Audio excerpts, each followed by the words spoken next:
I'd like to introduce Dr. Moore with Upper Line Health in Kentucky, and Jason Krause, the co-founder of Orthotica Labs. As Rich mentioned, I am the co-founder of Orthotica Labs, and we are proud to be the exclusive distributor for the More Balance Brace.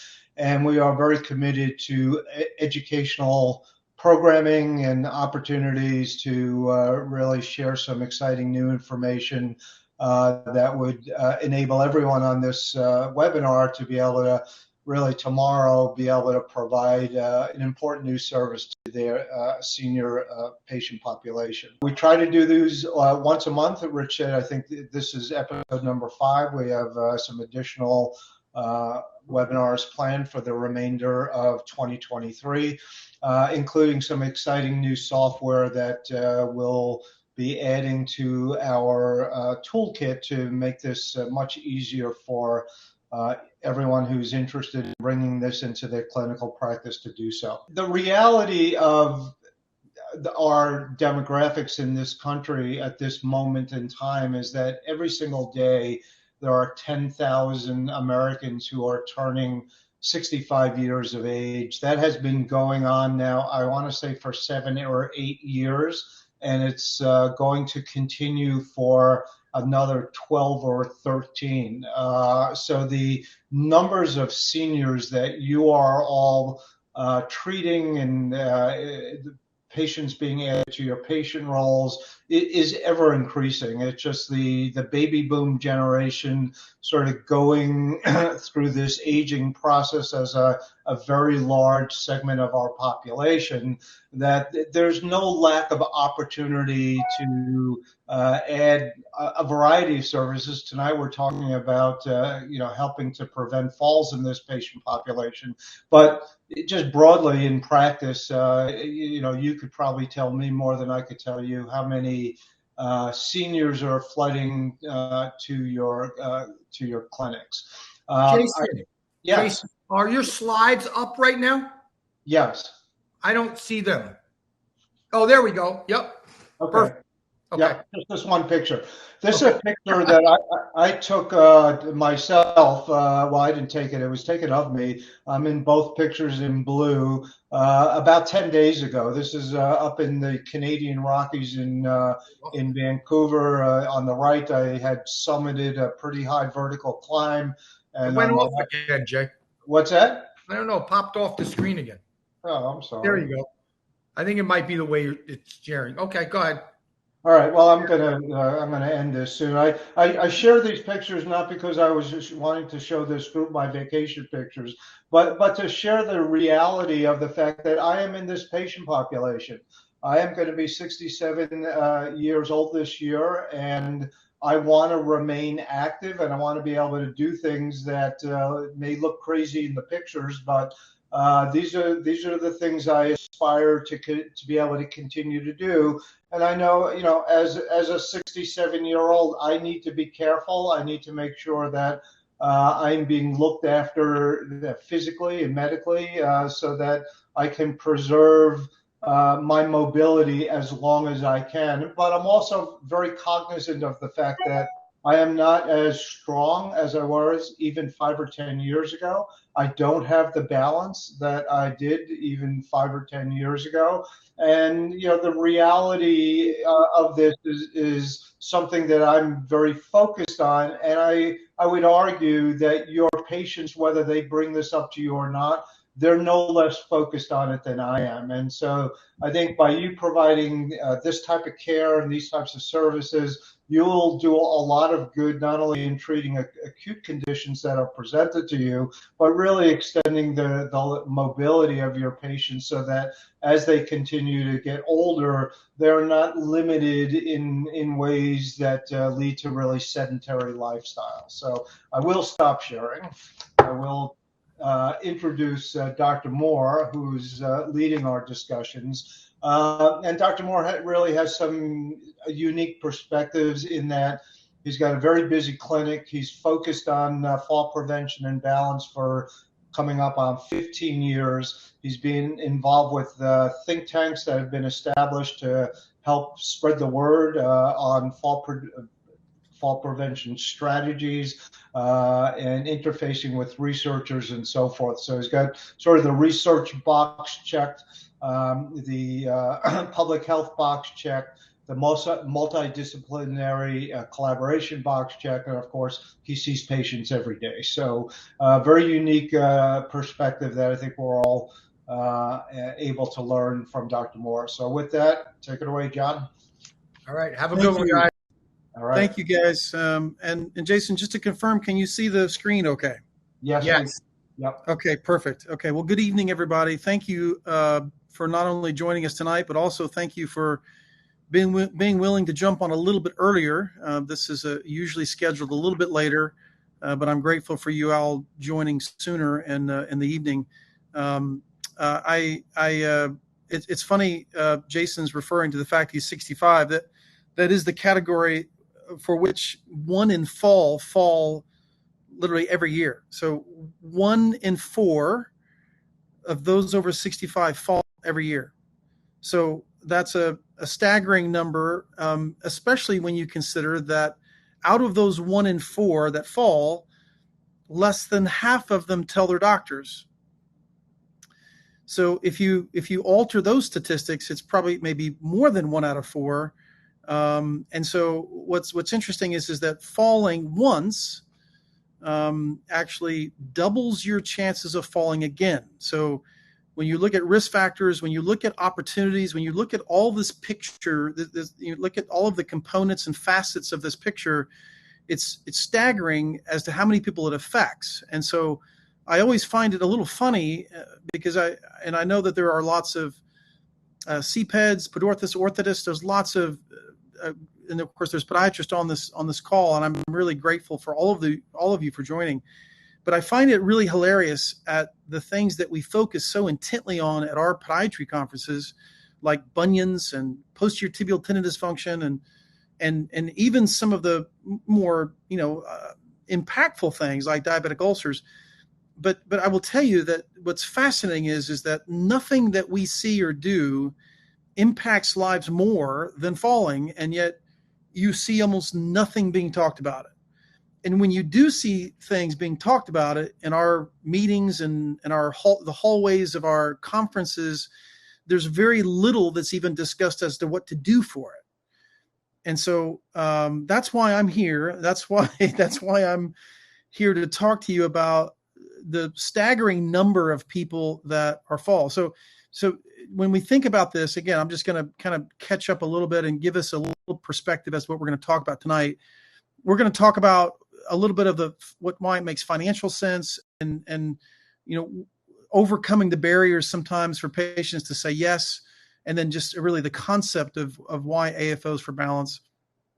And along the way, I'll just highlight, of course, some of the validating studies that have been done over the years. If you're not familiar with the studies that have been done and published in journals like Gerontology and Clinical Biomechanics and JATMA and other things, then please make yourself available. Make an opportunity to see those articles and read them. The purpose of this talk tonight is not to review the medical literature. It's to just hopefully make a case for why it's important and why it makes sense both clinically, financially, to begin taking a little bit closer look at those patients that are coming into your clinics. And obviously, those of you on this call understand the fact that there are some things that we do, like I'll just give you an example. There's some things that we do, like treating nail fungus with lasers, or maybe treating pain with a laser. We invest a lot of money in equipment.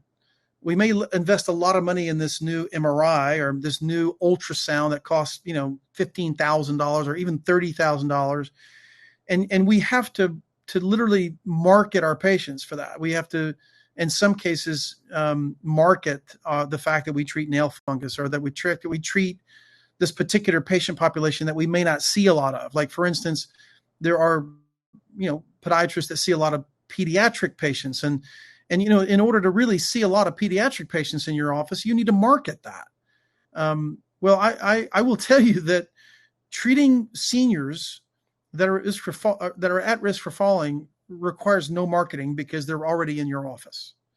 And that's why, when we, in our clinics, and I know in many other clinics, when we knowing that those patients are walking into our offices, they're sitting in our waiting rooms, we're taking advantage of the opportunity to educate them by using posters like this one and other brochures and things that are available everywhere in our lobbies and our treatment rooms.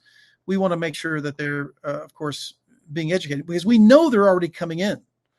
We know that this is a pretty significant patient population. And just to give you another, again, just overview of the impact of falls. So 1 out of 5 falls results in a serious injury that is either a broken bone or a head injury. That's 1 out of 5 falls. And so we know 1 out of 4 people over 65 fall every year. 1 out of 5 falls results in a significant injury that's either a broken bone or head injury.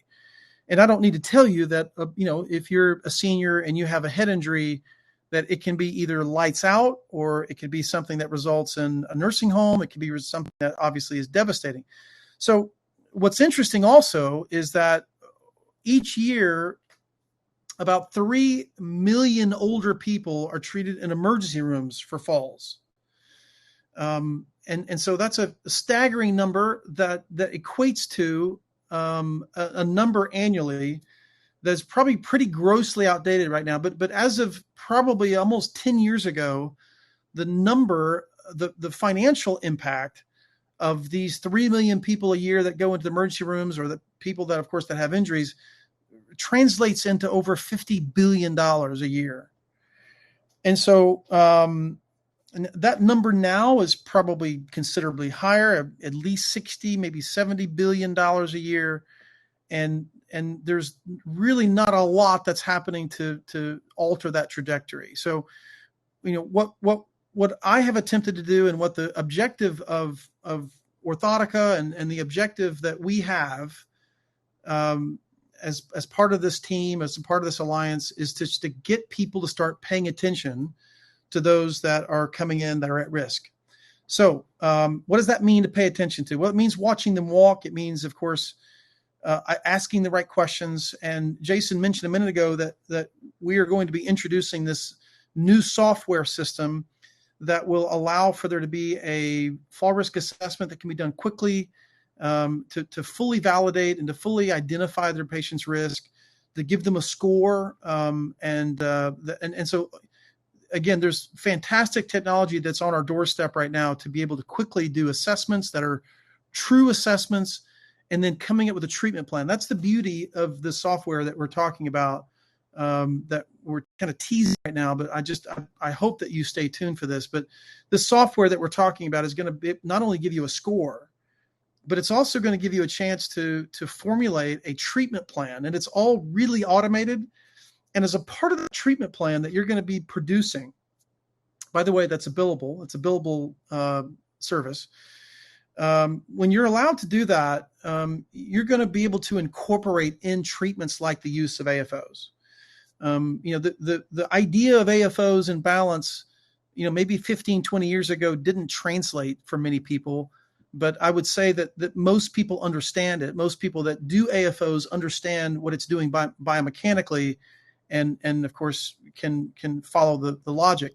This is the study that was done in gerontology. I'm just teasing this to indicate that when we talk about the effectiveness of the use of AFOs for balance, this isn't a pie in the sky. This isn't us saying something that isn't reality. This has been studied. This study demonstrated not only the effectiveness in reducing falls, but also the fear of falling.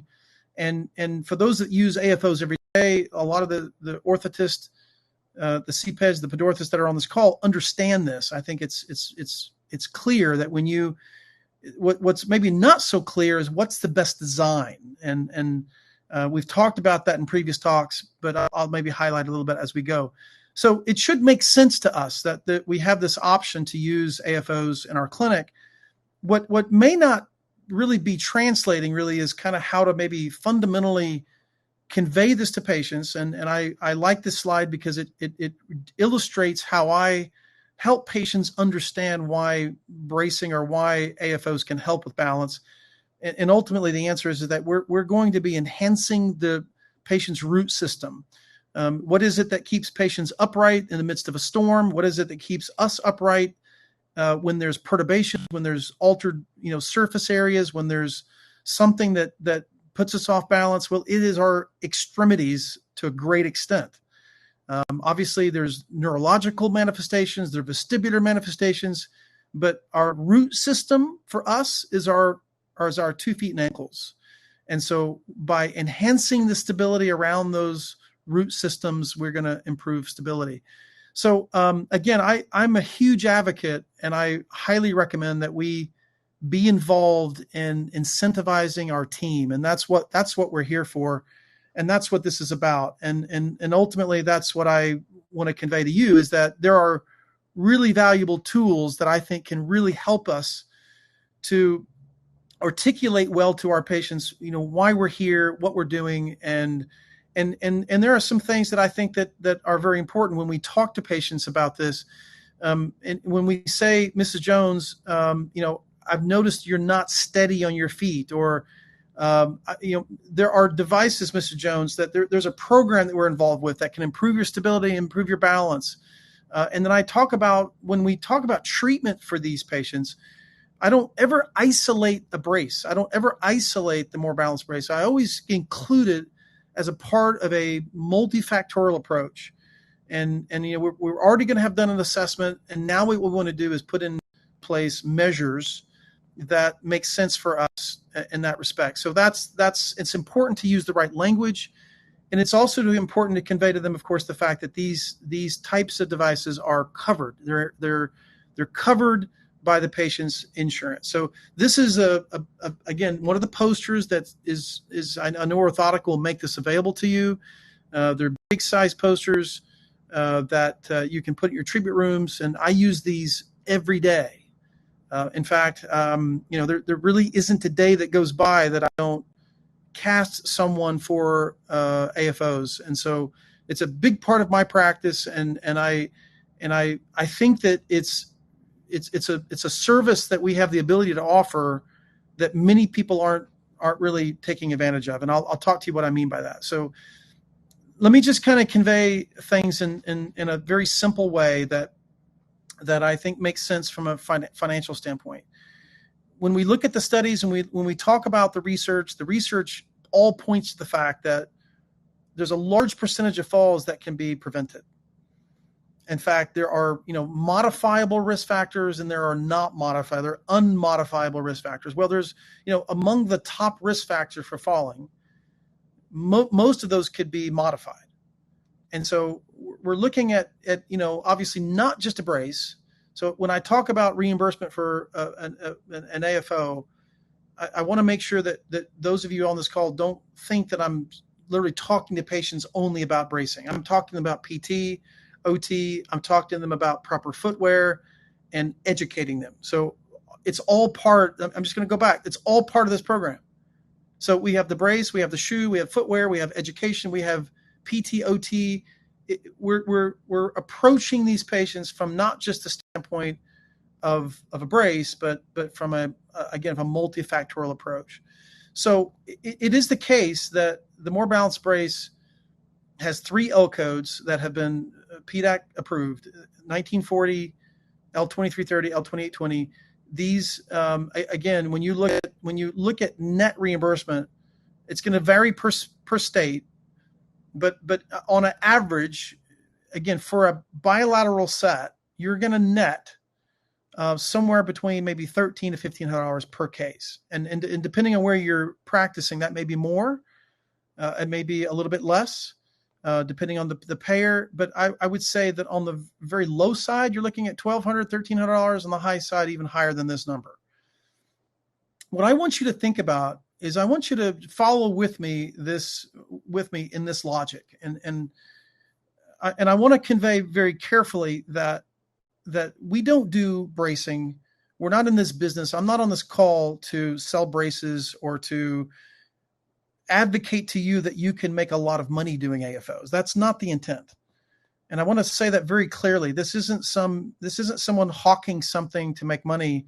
It's conveying the fact that it takes a lot of effort. It takes time. It takes nursing staff. It takes a lot of effort to, and maybe even some cases investment of time to identify patients that are at risk, convey to them the right information, maybe even document a fall risk assessment, and then you're going to put in place some measures of treatment, which may be a shoe, it may be a brace. So there is a time commitment and there is a investment of time involved that you have to identify and have to understand that there has to be value in this in some way. We can't spend all day doing fall risk assessments and not be reimbursed for them. We can't do a bunch of AFOs and pay what it costs to make them and not be reimbursed. And so what some people, I think, have painted this picture as is again, is not accurate. So I want to make sure we understand that this isn't about making money. It's about, of course, providing a service that patients need. And I didn't come up with, nor did I publish or come up with a reimbursement for those codes. These are listed on the internet. They're listed, and this is documented reimbursement for these codes. So all I'm doing in conveying to you is that if we do a good job of identifying these people at risk, if we're really looking at these patients, and I would convey to you that on an average day, and I'm going to just kind of walk through this logic. On an average day, if I see 30 people, which is my average, in my average day, probably 20 of those are going to be patients that are over 65. Now, in your clinic, it may be 5, it may be 10, it may be all 30. I don't know, but I'm just going to take an average of just say 10 a day.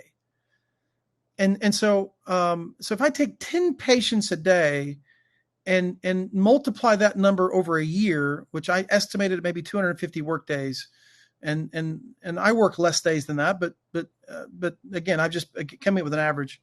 You're looking at maybe 2,500 patients in a year that are seniors that are in your clinic. And so if we look at that number, now that number, again, is an estimate. It could be higher. It could be as high as 5,000 in your offices. And now among all of our offices, that number probably is closer to 10,000 here at our practice with all the locations. But let's just take the easy number of 2,500. What percentage of those people are at risk of falling? Okay, well, looking at the research, 1 in 4 falls every year. So you could make that number 25%. I would estimate that that's maybe higher, 30%. So if you take 30% of 2,500, you're going to come up with a number that's close to, that's around maybe 750 or so. So those are people that are at risk in your clinic. And I would say that that's not an unreasonably high number. You can look at that number maybe being 500 that are at risk. But when you consider the fact that 1 in 4 are falling every year, a number of people die every year. In fact, every 20 minutes, I think it's 20 minutes, or it's either 20 minutes or 20 seconds. Every 20 minutes, someone dies from a fall. Every second, someone falls. And so I don't think this number is unrealistic. So now of those patients that are at risk, let's just say it's 750, and you have, and so the question is, of those patients at risk, how many of them are eligible or would benefit from an AFO? And I came up with a number that's in my head that when I see someone at risk that's in my clinic and they have abnormal gait, they failed the fall risk assessment, that number could be 50%. And with the acuity that I apply to looking at these patients, that number is really high for me. I would say maybe 80%. But let's just say that number is, instead of 600, it's 300. Okay. So let's just say that it's not 80%, it's 40% that are eligible for an MBB. Now, when I say eligible, I'm not talking about insurance eligibility, because most of these people are eligible. In other words, most of them have coverage. But let's just say that you have someone that you deem to be not a good candidate for an AFO. In my experience, it's a higher number. It's closer to 80%, but let's just say for you, it's 40%. So that would make 300 patients in a year eligible for intervention using AFOs, where PT, OT, whatever it may be. Now, look at these numbers. And I want you to look at the numbers with the perspective of, now, wow, that's a lot of money. But I want you to look at it from the perspective of, yeah, that's the investment of time that I'm going to be applying for this effort. The investment of time my staff may be required to learn how to cast or to scan, or the investment of carrying maybe a stock of healthy shoes, or the investment is worthwhile.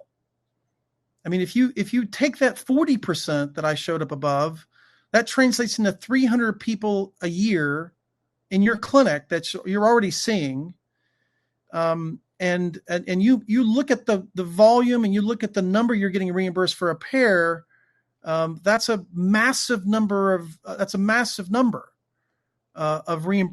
this is a net number. Now, let's make it 100 patients a year. That's still a massive amount of revenue that would support training, that would support software, that would support a lot of infrastructure.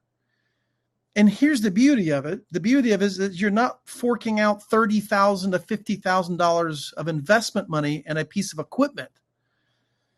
Okay, so you're not buying a new MRI. You're not buying a new ultrasound. You're not buying some piece of equipment that you have to go out and then spend another $10,000 on marketing. These are real dollars. These are real figures in my mind. And so what I'm showing you here is the landscape of not only the people at risk that we should be assessing, because you see 30 people, and let's just say most of those are over 65.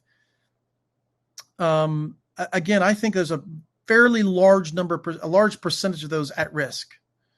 And so I think that if I were to estimate the average podiatry clinic in the United States, I would estimate that we are seeing on average maybe 500 at-risk patients a year. And that's an estimate. That's a low estimate. And so when you take that number in your mind and do something with it, the question is what are you doing with that 500 patients a year?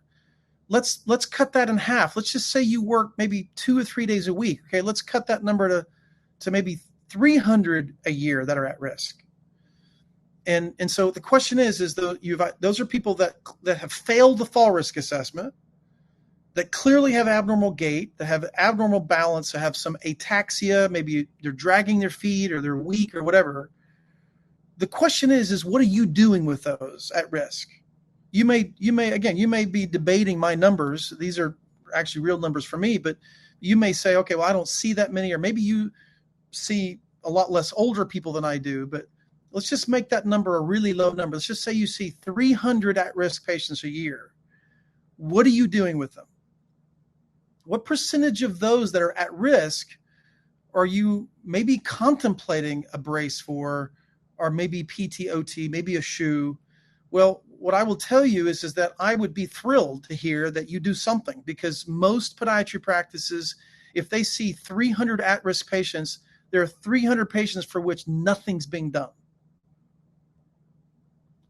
Let that sink in for a second, because now if you see 300 at-risk patients, people who would fail any fall risk assessment, and you write a prescription for one of those patients for PTOT, you've done something. That's great. Writing a prescription for PT and OT, exercise, muscle strengthening, all of those things are valid treatment options.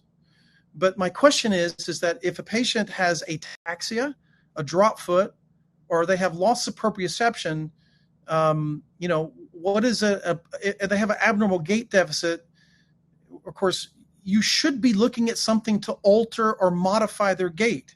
What is the most modifiable risk factor for falling? Abnormal gait. I mean, abnormal gait is probably the most modifiable risk factor among seniors. And those of you that are on this webinar, those of you who are CPEDs, podorthists, podiatrists, you fully understand that we use tools to modify gait. We use orthotics, we use shoes, we use a lot of different ways, again, approach to doing that. So I'm going to move on from the slide, but I hope I've made an impact in how you look at patients like this, because this patient wants to be active. This patient wants to be more mobile. That's why and she uses devices like this, but can we impact this patient's gait? Can we do something to help them? And I would advocate that we can. You just stay close to the wall. And again, if you don't think that you're seeing that many at-risk patients, just sit down in your lobby and look at the number of people who are using canes, walkers, wheelchairs, that are holding onto the walls when they come in, or they need assistance coming in. I think a lot of people that are at risk, and let me just again remind you that most people, a large percentage of people that fall, and I'm just going to remind you that of the older people that fall, out of the 1 in 4 that falls, less than half tell anybody. All right, so what do you do in those cases? Well, what you do in those cases is that you watch them walk, you ask them questions, and you ask them the right questions. And I will tell you the best way of asking that question is how steady are you on your feet? Not how many times have you fallen, Mrs. Jones? You look like a wreck. Or I don't ask that. I say, Mrs. Jones, you don't look too steady on your feet. What's going on? How are you feeling? How steady are you when you walk? And from that point, patients will volunteer. They'll begin to open up, and they'll talk about why they're unsteady, what's happening, how many times they've fallen. Those things can come about that way. The reality is that, and I think I've fairly calculated this into my aforementioned numbers, but the bottom line is there's clearly patients who may not benefit from AFOs. But I will tell you that in some cases it's hard to know until you've tried it. And I will tell you that what I think is the most dangerous thing that I see happen all the time is watching a patient walk, clearly identifying them at risk of falling, and saying to yourself, Mrs. Jones is not going to do this. She's not going to be compliant with this, or she's not going to wear this. I don't see any difference in that assumption, which is a dangerous presumption, than saying, well, Mrs. Jones has an infection, got cellulitis going up their foot, but you know what? I don't think they're going to be compliant with that antibiotic. In fact, I don't even know if they're going to go to the pharmacy and get it. So therefore, I'm just not going to write for an antibiotic. Now, again, I don't think that that's that different of an analogy, because I will tell you that none of us have a crystal ball. We don't know in many cases how that patient's going to respond. I've had patients that I thought would do beautifully in an MBB, and it didn't turn out that way. I've had people who've been vehemently cynical about how effective they are that sing their praises. And so you just don't know until you've tried it. So and there's going to be some people that refuse to wear them, and there's going to be some people that refuse them because they just don't maybe sense that, because maybe they just believe nothing's going to help them. And I will tell you that my approach to patients is always positive. It's always, let's try this. If it doesn't work, we tried it. And that's what I would advocate for anybody who's treating people at risk of falling, is to be positive and to be advocating things that we know can help. And let the chips fall where they may. But I think it's dangerous to be presumptuous in saying, I'm not going to do this because the patient may not use it, or they may not like it, or they're not going to like this color, or they're not going to like this shoe they have to wear with it. I think that's dangerous and presumptuous. The other thing that I think is very common, I think, as we look at the landscape of where we're at, is doctors who are approaching balance, approaching treatment with this. Again, I'm trying to illustrate this in this picture with, I don't know. I don't know. Maybe we should do this, or maybe this will help. Perhaps this is a good idea. I'm not sure. I will tell you that if you approach 100 people with that attitude, trying to advocate something, not many people are going to do it. I hope that that's not your approach. I hope your approach is that, maybe this will help, or we can try this. We can, perhaps this will do this or that. I think that in anything, whether it's orthotics or whether a patient needs a surgery that is going to help them or whatever it may be, you say, Mrs. Jones, I'm confident that this is going to help and it's worth trying. I can't guarantee it's going to help you, but I will tell you it's worth trying. And I think you should be positive about approaching this. So again, I think being equivocal and I guess cynical in anything, don't plan on anybody buying into that, no matter what your plan is. I mean, if your plan is to prescribe a shoe and you say, yeah, Mrs. Jones, yeah, this may help, it may not. I mean, you're not going to get anybody to get a shoe. You're certainly not going to get anybody to do PT, OT or anything with that approach. So, what is success? I mean, ultimately success in presenting information to patient is about confidence. It's about removing words from your vocabulary like I think, I believe, I feel, and using stronger words like I'm confident, I'm convinced, I expect. That's the key to success. And so again, I like to, when I convey information to patients, I talk about how how this program can help them. And I usually am involved with the patients. Again, disarm your patients with smiles, appropriate physical contact, confident language. And again, like I said before, and I want to convey it over and over again, we're not selling anything. We're basically trying to convince the patients that there are some things that can help them as part of a multidimensional, multifactorial approach to falls. So the Life in Balance program is a nationally recognized, respected program. The footwear, the ankle support, the balance support, the physical therapy, I think the program's perfect for you. I think this program could really help you stay more mobile and independent. That's the kind of language that's going to move the dial. And I hope that helps in that respect. So what is a Life in Balance fall risk program? What is it about? It's about lower extremity fall risk modification. It's multifactorial. It's a program that's covered by most all insurances.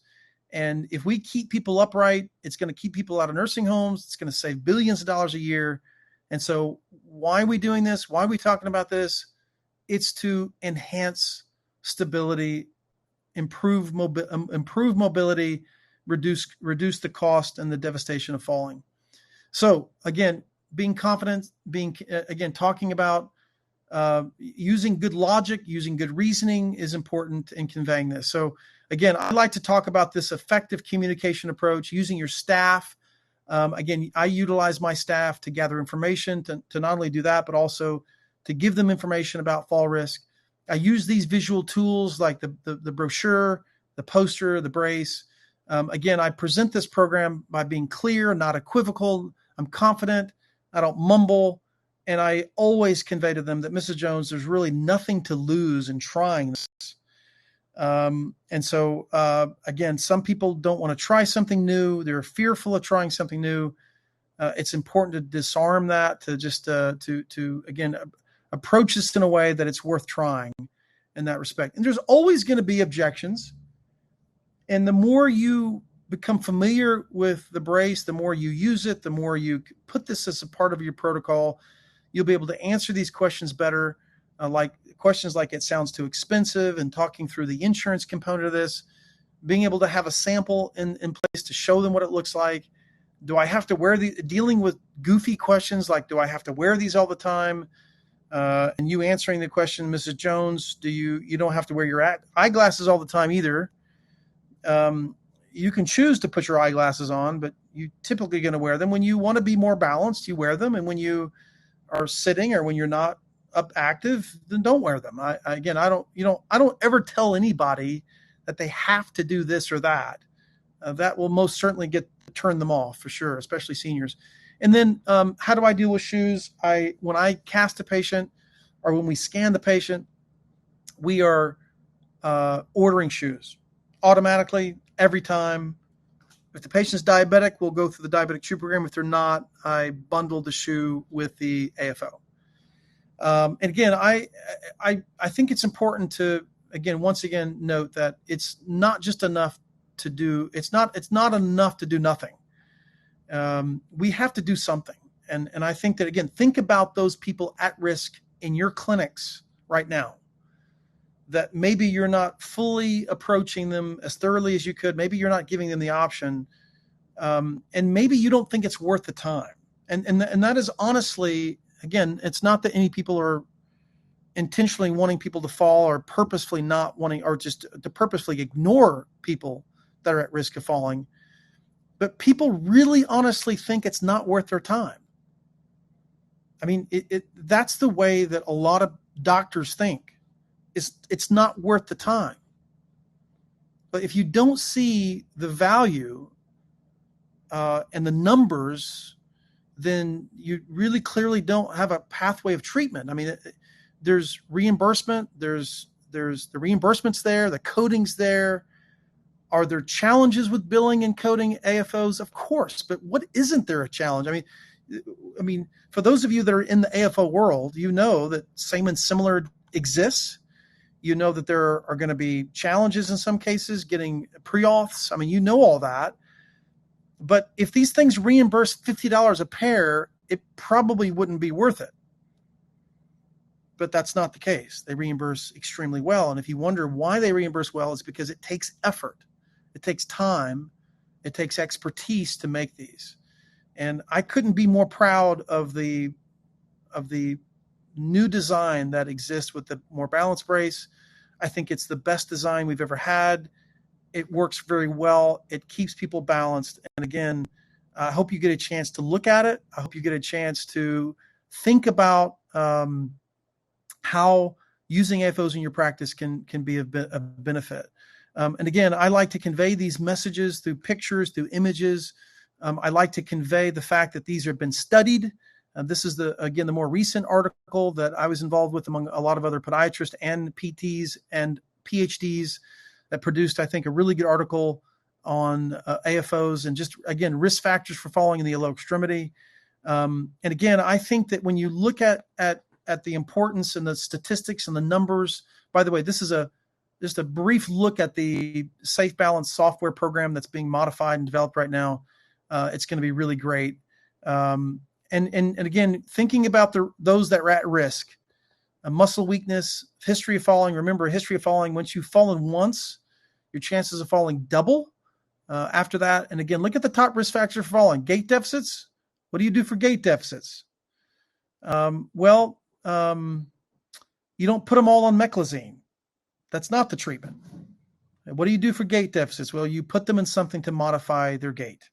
That's how you treat gait deficits. And again, I think that when you look at the design, like I said, I want to just highlight a couple things and then we'll be done. Look at the base of the heel, how it's posted. This is to sit on the bottom of the shoe. It really helps improve postural stability, reduces postural sway. We've gone all leather with a single strap, and we have a true arch support that's built in. So no more flat AFOs that don't look custom at all. If you look at this, again, look at this picture here, you see a true arch support. That's what I'm really proud about. That's when I collaborated with Jason, I said, Jason, we can't make more balance braces that look flat.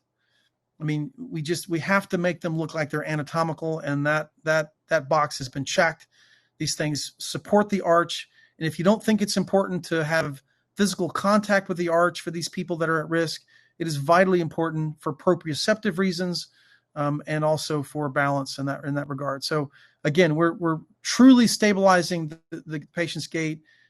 We're improving gait. You notice how this patient's walking heel to toe. There's a flexor. These things are flexible, so they allow bending at the ankle. This is a patient that's using a walker. Again, these patients are walking heel to toe. Most of them immediately compliment and identify the fact that they immediately feel better. And this is again just showing that taking a good mold of this patient's arch and this foot, we're going to get a AFO that matches. Are these helping you? Oh, I like to wear these. They make my feet feel more firm.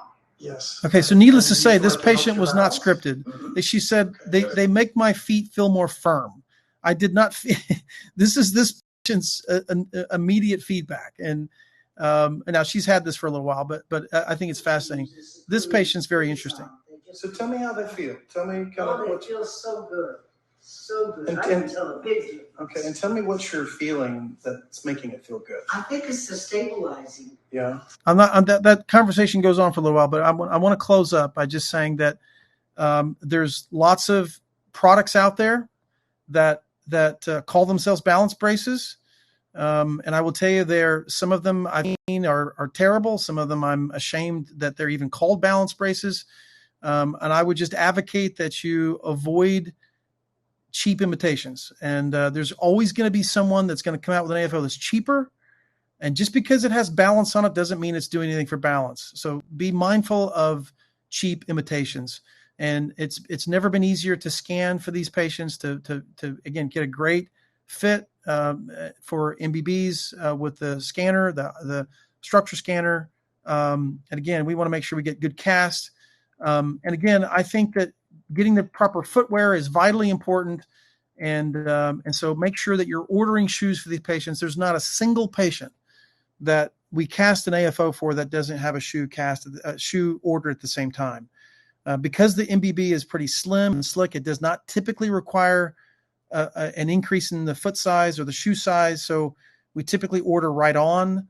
And if the patient have a very girthy foot or extremely wide foot, we may go up in width a little bit. But for the most part, if they have a normal shaped foot, I don't need to extend or go wider on most shoe types. Again, it just depends on the situation and the patient's foot. So what are we doing when we address falls? We're not only reducing the fear of falling, we're not only, of course, addressing self-confidence, but when patients fall, there's lots of trauma that results in inactivity and functional decline.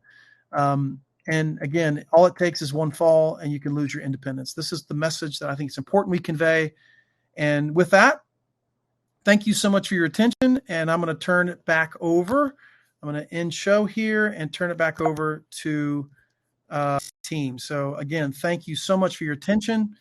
And let me see if I can, there we go. Stop sharing.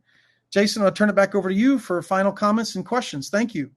Great. Well, anybody that has a question, feel free to put it in the comment box. There have been a few already I've tried to address as they come along, but I will share them with the group. John, if it's okay, maybe I just take 5 more minutes here. You've covered a lot of ground in the presentation, and I just want to emphasize just a few what I think are the most salient points of tonight's program, which was really about trying to understand the opportunity. We've spent other webinars reviewing the science, reviewing the physical product, reviewing best practices for patient presentation. And I think, the essence of tonight's program was really thinking about how to evaluate this as an opportunity to potentially add to your existing clinic environment. And again, I started by just talking about the sheer numbers of patients that are in need of this type of care. It's big and growing. Your clinic may be, either more or less than John's in terms of percentages, but I don't think there's a lower extremity specialist that is not inundated with aging patients. It's just the nature of what you do. From a business perspective, and there's no shame in looking at what we do as businesses, because we are all connected by the fact that we are in a healthcare business.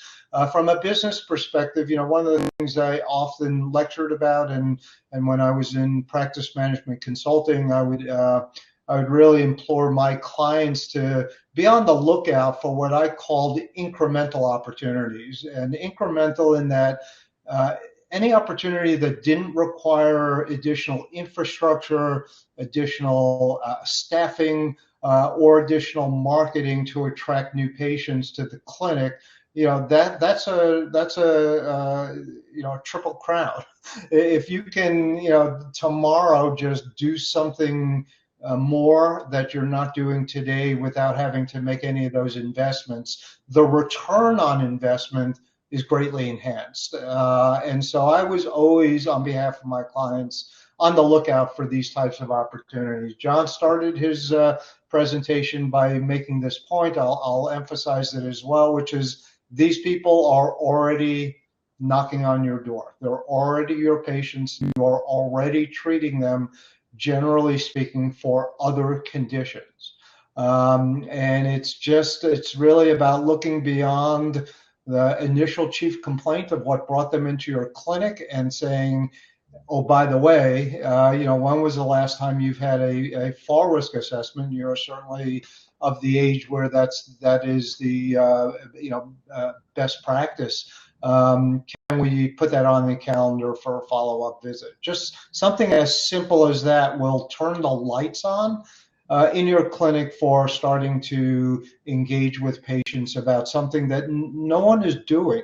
And John, I'll end with that. It's just bizarre to me that we are in this position of really providing such a life-altering service, and broadly speaking, it's underrepresented, underutilized, undereducated, and supported professionally, and yet people are coming into your office each and every day that could benefit greatly from it. So I want to put out my email because folks have asked for things like posters, some of the studies, fall risk assessment forms, and I'm happy to make all of those available to anyone who will just send me an email, and I'll try to respond by the end of the day tomorrow.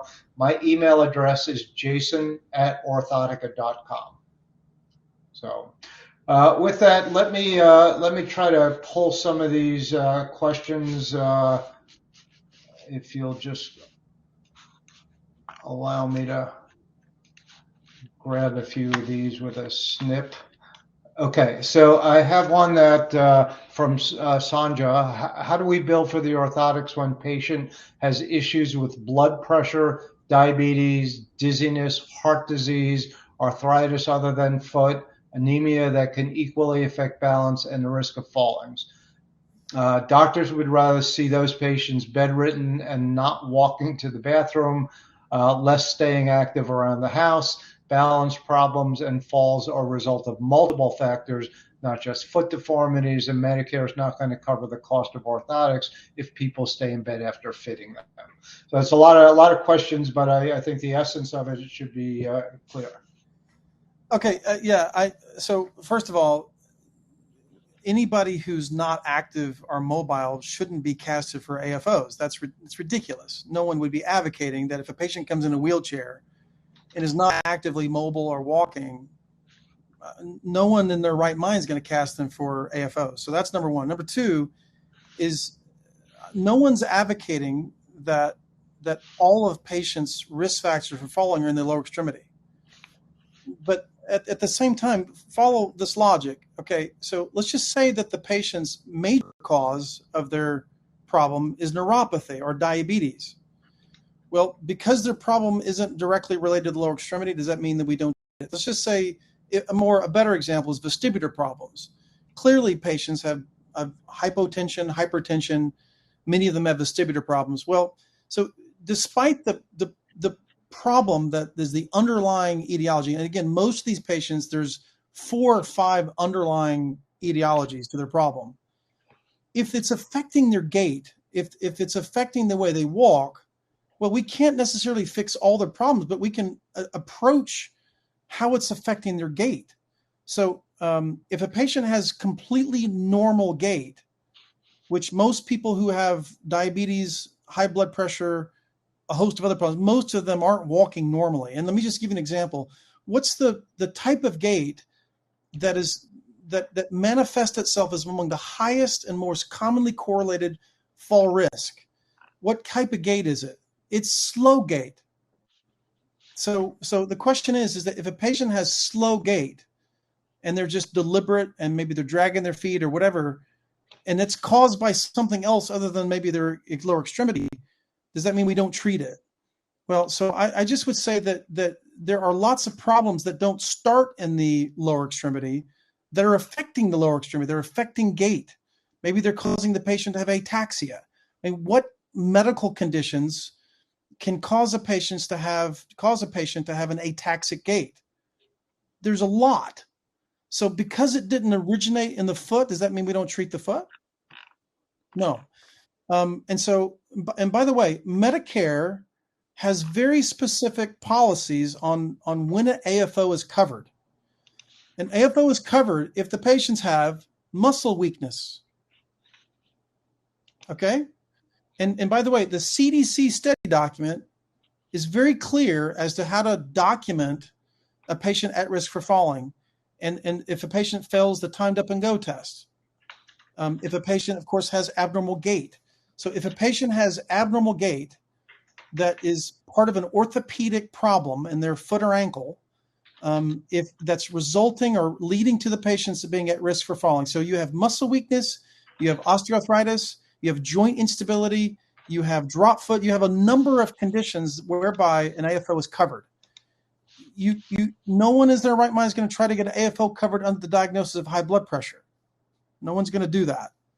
No one advocates that. So I just would say that number one, if the patient's not mobile, and if you don't think the AFO is going to work, don't do it. Let's just see. Okay, it says, Jason, are you still there? We may have lost Jason. Maybe he'll come back on. But so I just would say that just because the problem doesn't start in the lower extremity doesn't mean that we can't address the lower extremity through AFOs. And obviously, when we cast and bill for an AFO, we know what conditions must be there. And again, we have a wide variety of different options to use, muscle weakness being the one. Muscle weakness is perfectly by itself appropriate to bill for an AFO. A patient that has osteoarthritis or has a fixed supinated position or a drop foot or abnormal gait qualifies for an AFO. So I hope that addressed all those really good questions, really, really thorough. Yeah. I got a bunch more, John, so I'm going to rip through some of them. Dawn Hackle, Dr. Hackle, do these have hinges at the back of the heel area? And if so, when would it be needed? I saw this option before. I know I could jump on that first, which is the standard design does not come hinged, but the trim line is pretty posteriorly oriented, so there's a great deal of flexibility, even though there's not a physical hinge in the device. People who are wearing these braces are easily able to drive a car, for example, because there's plenty of sagittal plane flexibility. Other instances, Dr. Moore, where a hinge would be particularly indicated? Yeah, so Jason, you're right. I mean, I don't order a lot of hinged MBBs. The time that when I do order a hinged MBB, or what I would refer to as a tamarack joint, where it has the joints that, of course, provide a dorsal assist, that would be a good indication. If the patients have a little bit more of a drop foot, you can add a tamarack joint that provides a little bit more lift. But I will tell you that it's not common that I need to do that because the design of the MBB is such that it's a posterior leaf already. Now, another option that I think is very simple to order, and for patients who have a little bit more, that you need a longer lever arm to provide more stability, like if the patient has Parkinson's or if they have a lot of weakness, then I extend the MBB, the plastic, up to the calf, and I either leave it as the standard because it provides I think a good spring, or I may do dorsal assist. But I would say that in some cases, when you use dorsal assist, you need to increase the lever arm at the back of the calf. And so you just write an extended MBB to the calf with dorsal assist tamaracks. I do that probably more often than I just do the tamaracks by themselves. Right. Perfect. Let's see, Dr. Venegas, what are the most common diagnoses that you will use to prescribe this AFO? And by the way, I'll let you answer that, Dr. Moore, but anybody who wants to receive via email our compliance package, which does include all the ICD-10s, which others has asked about. Again, jason@orthotica.com. I will send you a PDF that has all the answers to that and other compliance related questions. So that's a great question, and really, depending on what the situation is that you're looking at, I mean, I would say the most common would be muscle weakness, joint instability, osteoarthritis, ataxia. And again, there's abnormal gait codes that are kind of connected to the ataxia, but usually they're all connected to at least muscle weakness to some extent. I highly recommend that you get this compliance document that we worked really hard on, and it's the most thorough and complete compliance document that you'll see anywhere. It has all the diagnosis codes. It has the language that you need to document. And we advocate, of course, that you do some, again, document a basic muscle testing exam, because again, that's important, I think, to add. Along with, again, what I do is I document muscle weakness in most of these cases where the patients have a slow gait or they're dragging their feet or they're ataxic. I document neuropathy. And of course, I document the fact that the patient's gait is abnormal and the patient's at high risk of falling. So muscle weakness, osteoarthritis, joint instability, drop foot, those are the top ones. All right. Perfect. Next question is from Bernardo Batista, right in my backyard on Long Island. What makes this a balance brace? Yeah, so because it produces balance. So how do you enhance balance? Well, you enhance balance by increasing postural stability. So you're going to increase balance by increasing postural stability, decreasing postural sway, and the key to that is stabilizing the ankle and foot. So the other reason why it's a balance brace is that it's going to enhance proprioceptive feedback.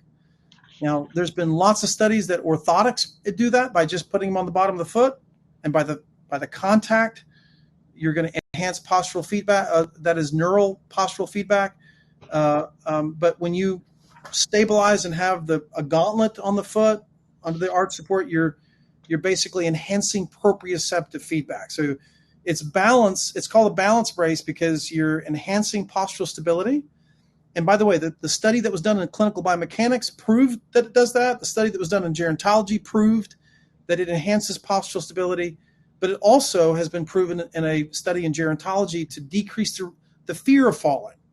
And so it's a balance brace because it produces stability, balance, and it, of course, it mitigates against cases in which the ankle would turn that results in falls. So I could probably list 15, 20 reasons why it enhances balance by its design. So that's the reason why it's called a balance brace. Perfect. Next we have Dr. Burns. Thank you for joining, Dr. Burns. I know we spoke the other day. What if we know the AFO will help, however, they won't wear it because it's either too bulky or too heavy? Well, I've heard all of those things. I've heard them over the years many, many times. And the best way to approach that is to hand the patient the brace and let them feel it. And then make sure you order a light shoe. Because a lot of the bulk, a lot of the heaviness is not so much the brace, it's the shoe.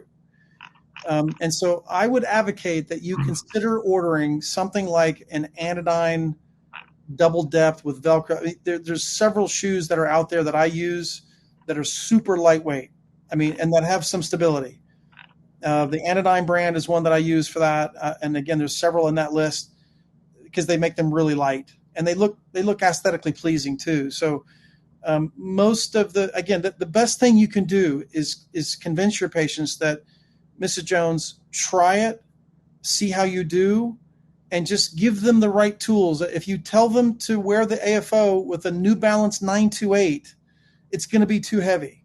A really fragile little lady or little guy. But the brace isn't that heavy or bulky at all. It's the shoe that can be heavy and bulky. So I would compensate on the shoe by ordering the right lightweight shoe. I hope that helps. That's a good question. I've had patients. Yeah, yeah. A couple of other shoe questions, so it's a great segue. One is from Khalid. Is it required to add a rocker sole? And then someone else asked about some shoe recommendations for the brace. Yeah. So I don't advocate at all adding a rocker bottom. That will actually certainly decrease their balance. Studies have shown, footwear studies, and I have every single one of them. The lower to the ground the patient is, the more balanced they're going to be. The higher they are in the shoe, the worse balance they're going to have. Also, the more stiff-soled the shoe is, the better balance they're going to have. The more flexible the sole is, the less balance they're going to have. The higher the collar of the shoe, the more balance they're going to have. And what's interesting is that when shoe studies have been done for years, but the best shoe studies have been done out of Australia, and they consistently show that if you're just using a shoe by itself, the higher the shoe goes up above the ankle or at the ankle, the more balanced it is. Well, duh. We're doing that with the brace. So we're enhancing the stability with the brace, but the higher the collar of the shoe is. So rocker bottoms are going to put the patients too high up in the air, and you'll most certainly that won't work. And as far as shoe recommendations go, a couple that there's a few that I like, but Anodyne makes really lightweight shoes that don't look terrible. Propay makes a couple of shoes that are lightweight that look okay. Orthofeet makes some shoes. Orthofeet doesn't have the Velcro options that I like. I like an all lycra shoe or all mesh shoe with Velcro. There's not many, but Orthofeet maybe has some. But you want to try to get Velcro. You want to try to get something lightweight that with as much lycra and mesh as you can. Great. Jill, sure. Hey, Jill, she wanted to know if the webinar was recorded. It is being recorded. It'll be available probably on the LER platform, but also anyone who wants the link, again, shoot me an email. I usually have it available the following day. Chuck asked Dr. Orlean, what shoe are you ordering? So we covered that, but he also asked if they are diabetic, can you bill the A5500 for the shoes? I do every day. Absolutely. I mean, it's so yeah, it's a different set of codes. I mean, obviously the patient's going to, in many cases, meet both. They're going to meet the criteria for both. But it's my contention. It's been my habit for many years to, if there's not coverage, to supply the shoe. The compliance using the AFO with the patient's own shoe goes down precipitously. So if the patients are trying to put the AFO in their Sketcher or their Easy Spirit or their Hey Dudes, it won't work. I mean, it's like asking a custom orthotic to work in a flip-flop. It won't work. So the shoe is as important of a piece to make the AFO work. That's why I have always advocated, and I've spent the $50 on shoes if the patients don't have coverage for it. And I basically make it a part of the treatment. And that's what I do. You can choose to charge for it. You can do whatever you want. You can have just one shoe that you offer. But my compliance rate and my success rate using the MBB is really high because I shoe every one of them. I put every one of them in the right shoe. So that's what I advocate. Great. We did get a question from a practitioner in Canada about the reimbursement and requirements in Canada. I don't know that we have a lot of good answers there, but again, we do have some information that I could email, and I'd be happy to do that. Again, if you shoot me an email at jason@orthotica.com. Definitely a different healthcare delivery system. AFOs in particular are a bit trickier in Canada. I know, Dr. Moore, you've lectured up there many times, and the reimbursement environment is less clear. It's not an impossible situation, but it's less clear, and as a result, I think you have to be, fully invested in wanting to do this to navigate that. It's possible though. There was clearly a lot of users Yeah. of the brace there. I just think that, it came down to patients' funds that they have, some of the insurance funds that they have, and then and payment plans. I know physical therapists were using it. And so again, yeah, it may be challenging. Very good. I think I've got through most of what I was able to grab off of the chat. If there are any others, now's a good time to pose those questions. And if you come up with something post this webinar, you could email me and I'll forward anything to Dr. Moore that is above my pay grade. But again, I appreciate all of you taking valuable time out of your hopefully leisure time, after work time, and joining us. We will be doing another program in September. I don't know that the date has been formalized. I know the platform is changing for LER, so there's a few details for us to work out, but we will communicate to each of you when that next program is. And because this is turning out to be a series covering all facets of implementation, we are actually putting together a certificate program at the conclusion of the 10 programs, all of which will be available via recording. And really, I think by the time we get through to the end, all of the scientific patient compliance, billing, prescribing, scanning, all those subjects are going to be covered in some detail. We definitely think that you will have everything you need to successfully implement a program like this into your practice, and we will provide you with certification from Orthotica to that effect. So with that, I will say goodnight to all, unless somebody's got anything else. If not, we'll see you all next month. Thank you. God bless you guys.